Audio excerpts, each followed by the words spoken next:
Erev Tov à tous, donc comme promis, on va commencer une série sur la bracha de Boré Mini Maisonot. On va voir ce qui fait qu'une préparation pâtissière devient Boré Mini Maisonot. Qu'est-ce qui fait que parfois un pain, on devra dire dessus Hamotzi Lechem Minaret et le Birkat Amazon, et parfois on devra dire dessus Boré Mini Maisonot et Ala Michri avec et Ala Kalkala, qu'on n'aura pas besoin de faire Netilat Yadayim, etc. Parfois, les différences sont flagrantes, mais ça arrive souvent qu'on perde les pieds, qu'on se demande pourquoi tel pain serait boré miné maisonot et pourquoi celui-ci serait amotzi lechem min haaretz. C'est un sujet assez vaste, assez complexe. On n'a pas de réponse tranchée pour tout, mais ce qu'on va essayer de découvrir ensemble, c'est des outils pour pouvoir se faire une idée assez claire dans la plupart des situations. Donc la Gemara dans Masechet Brachot, dans le Perek Ketzad Mevarchim, donc Daf Mem Aleph Amud Bet, nous parle d'une variété de pâtisserie, de pain, a priori, qui n'est pas consommé pour la satiété. Ce n'est pas du pain au stricto sensu. C'est quelque chose qui est consommé en guise de dessert et qui s'appelle dans la Gemara Pat Haba'a Bekisanim, le pain qui vient pour les kisanim, qui vient pour le dessert en fait. Alors on va voir ce que veut dire plus précisément le mot kisanim. Ce pain, étant donné qu'il n'est pas à la base d'un repas, eh bien, il ne nécessite pas la bracha de Hamotzi Lechem Min Haaretz. Les Chachamim n'ont pas désigné ce genre de préparation pour la bracha très honorifique de Hamotzi Lechem Min Haaretz. Et étant donné qu'il ne vient pas pour la satiété non plus, il n'exige pas la récitation du Birkat Hamazon qui, dans le pasouk, est prévu d'abord pour du pain qui sert à se rassasier. Ve'achalta, ve'savarta, tu mangeras, tu seras rassasié. Oberachta et Hashem Elokecha. Donc le pataba bekisanim, ce snack, cet apéritif, ne mérite pas un motzi lechem min haaretz ni un birkat hamazon. On récite plutôt après ce qu'on appelle la bracha achat mehen shalosh, la bracha unique qui ressemble aux trois, les trois brachot donc désignant le Birkat Hamazon. Je vous rappelle que selon la Torah, le Birkat Hamazon comporte 3 brachot et les Chachamim en ont rajouté une quatrième, comme on l'a dit dans notre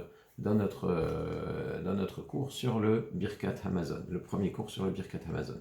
Alors, la question, c'est de déterminer qu'est-ce qui fait qu'un pain devienne, lors de sa préparation en tout cas, devienne une pâtisserie sur laquelle on ne pourrait citer que Boré Mini Maisonot et Ala Michria ve Ala Kalkala.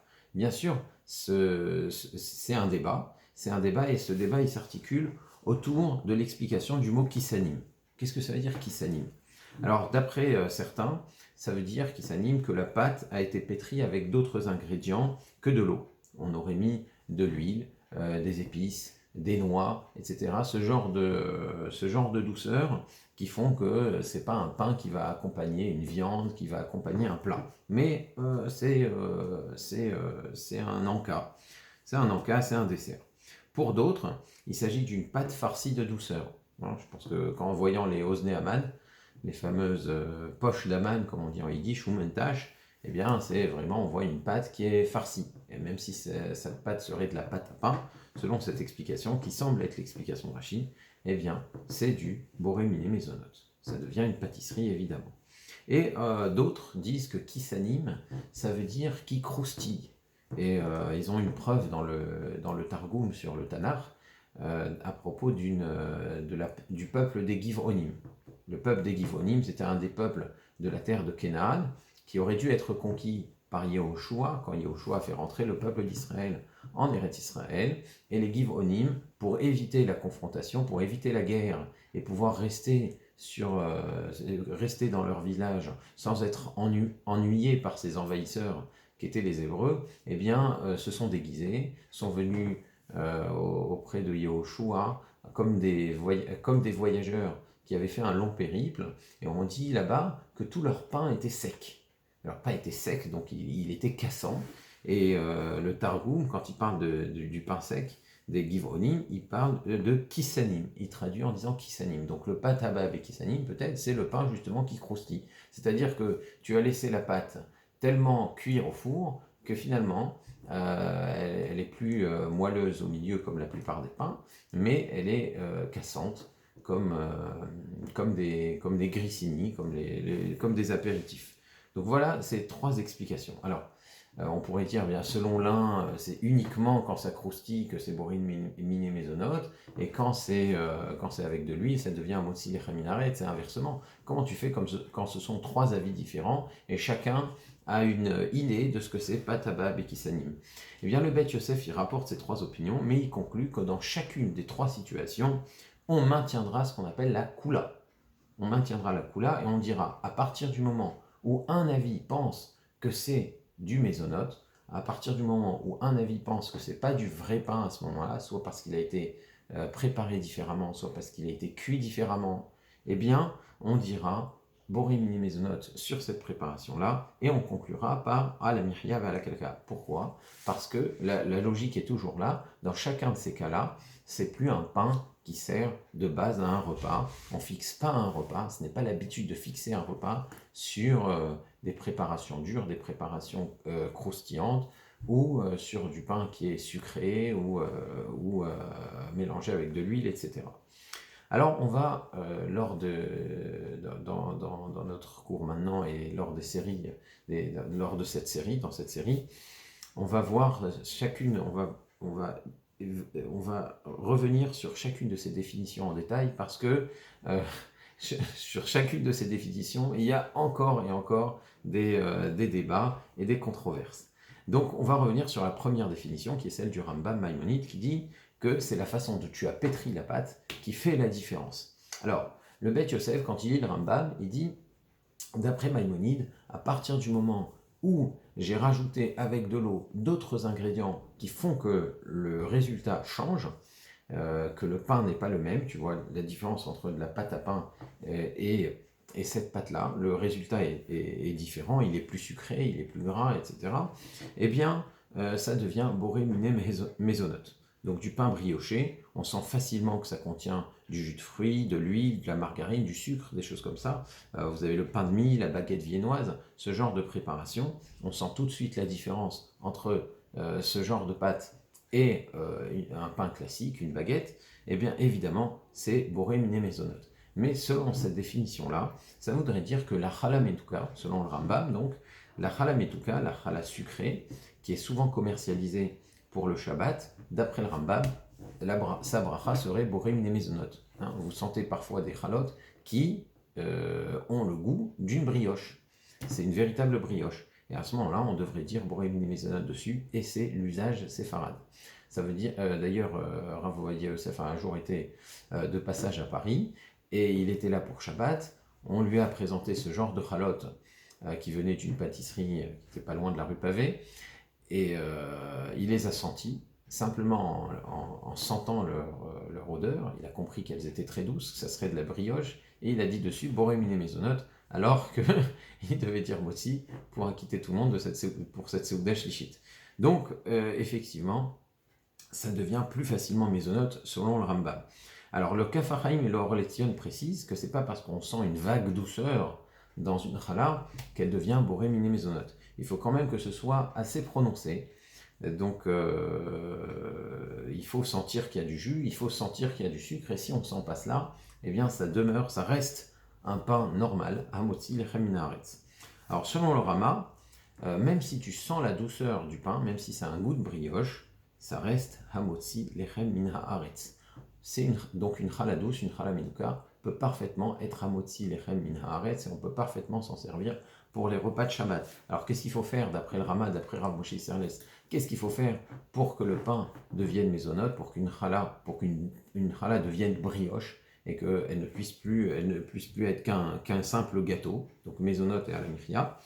Eh bien, pour que ça devienne mésonote, il faut mélanger à l'eau dans le pétrin une quantité d'ingrédients qui, additionnés, serait supérieure à l'eau. Par exemple, je prends plus de sucre, plus d'œufs, plus de jus de fruits que d'eau pour pétrir cette pâte. Et étant donné que les ingrédients divers sont supérieurs à l'eau, sont en quantité supérieure, eh bien, le pain C'est plus du pain, c'est de la brioche, c'est du gâteau, et donc ça devient boré mini mezonot et à la michia vers la kalkala. Alors, ce à quoi il faut faire attention selon le Rama, c'est que si on prend du jus à base de concentré, on prend 1 litre de jus à base de concentré et 500 millilitres d'eau, et qu'on pétrit une pâte avec, on pourrait penser que d'après le Rama c'est bon, ça devient boré mini mezonot, mais ce n'est pas le cas. Pour que ça devienne boré mini mezonot, il faut que ce soit à base de pur jus. Ben, si je prends du jus à base de concentré et de l'eau, en réalité, mon jus à base de concentré contient lui aussi de l'eau. Donc, même si je vais sentir le goût à la fin, étant donné que l'eau présente dans le jus et l'eau que j'ai rajoutée pour pétrir ma farine sont ensemble, forment ensemble une quantité supérieure aux autres ingrédients que j'y ai ajoutés, de l'œuf et du sucre par exemple, eh bien le résultat sera hamotzi lechem min haaretz selon le Rama, et même si ça a un goût de brioche. Donc ça veut dire que selon le Rama, il faut faire attention au moment de la préparation à utiliser une quantité suffisante d'ingrédients pour que ça devienne un boré mini mezonot. Donc en résumé, selon la coutume séfarade, ce qui fait la différence entre une challah hamotzi et une brioche, c'est le goût du résultat. Si on sent que c'est sucré, si la douceur est prononcée, eh bien c'est boré mini mezonot. Selon la coutume ashkénaze, en revanche, il faut qu'il y ait une différence dans la composition. Ça ne suffit pas que le goût soit prononcé, que la douceur soit prononcée dans la challah.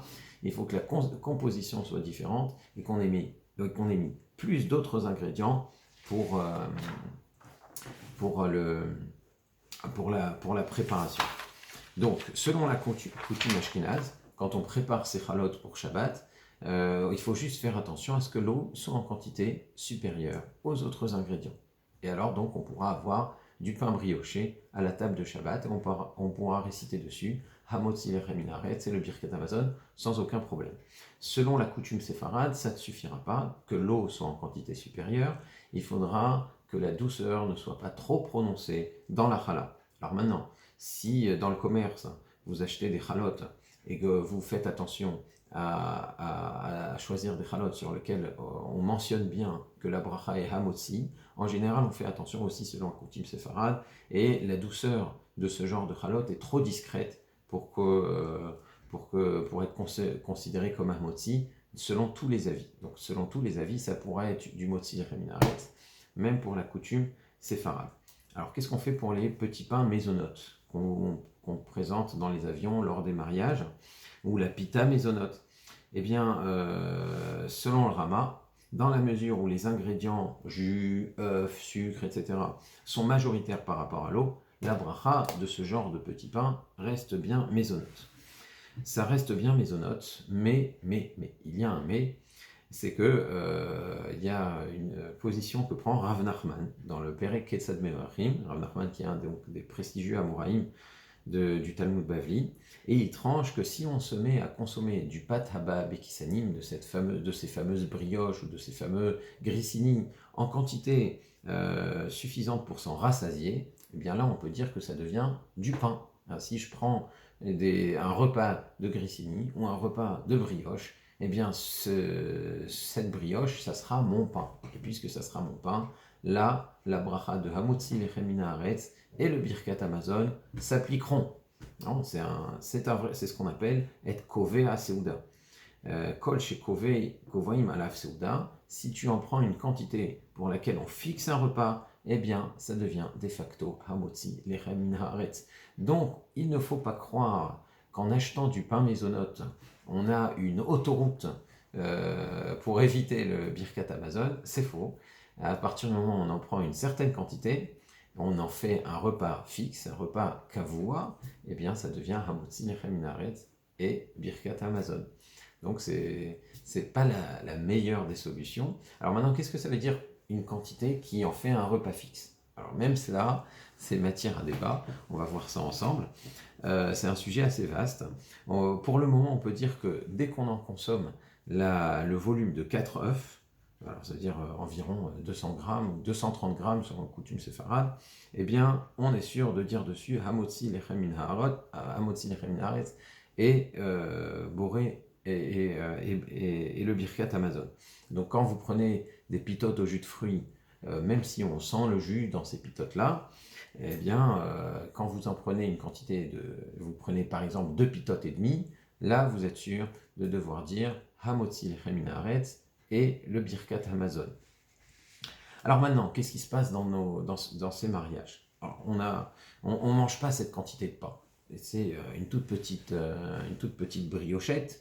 Est-ce qu'on peut dire qu'on fixe son repas sur cela? Alors, après tout, on ne mange pas ce pain seul, on le prend avec d'autres aliments. Il y a toute une kamia, toute une ribambelle de salade qui vont avec cette challah. Vous avez un plat de poisson, un plat de viande qui vont accompagner ce pain. Alors, ou que ce pain va accompagner, est-ce qu'on devra dire que c'est un repas fixe? Est-ce qu'on peut dire que c'est un repas fixe? Alors, on va voir les situations une à une. Si, avec ce pain, directement dans ce pain, on l'accompagne d'autres aliments, en kémia ou en sandwich par exemple. Vous avez des baguettes viennoises dans lesquelles on met de la charcuterie, du thon mayonnaise, des concombres, des tomates, etc. Et en tout, ça peut avoir ce volume de 4 œufs, largement, 200 grammes large, le volume de 200 millilitres d'eau, donc 200 cm3. Eh bien, selon le Magen Avraham, et c'est la coutume ashkénaze, eh bien, là, on peut parler de Gviut Seuda, et il faudra donc dire Hamotzi lechem min haaretz et Birkat Hamazon. Voilà, donc on n'a pas évité le Motzi et Birkat Hamazon avec un sandwich de baguette viennoise. Si maintenant, ce pain n'est pas accompagné directement des autres ingrédients, mais comme dans les repas des avions ou comme dans les mariages, on a les plats qui se succèdent d'un côté, et on mange de temps en temps de cette petite brioche de l'autre côté. Alors, est-ce qu'on va parler à ce moment-là de Gviut Seuda, de repas fixe? Et est-ce qu'on devra dire à ce moment-là, Hamotzi lechem min haaretz et Birkat Hamazon? On pourra se contenter d'un Boré Miné Mezonot et d'une Bracha Achat Me'en Shalosh, d'un Ala Michya ve Ala Kalkala. Alors, ça fait l'objet d'un débat entre les Acharonim, je suis désolé, mais le Shevet HaLevi, le Rav Levi Vosner, et le Rav Shlomo Zalman Auerbach disent que ça ne fait pas une Gviut Seuda. Quand tu n'as pas mis les aliments dans le pain, c'est pas Kové à Seuda. Pour que ce soit Kové à Seuda, il faut que ce soit dans le pain que tu mets les autres ingrédients et que ces ingrédients plus le pain, ça fasse en tout le volume de 4 œufs bétim.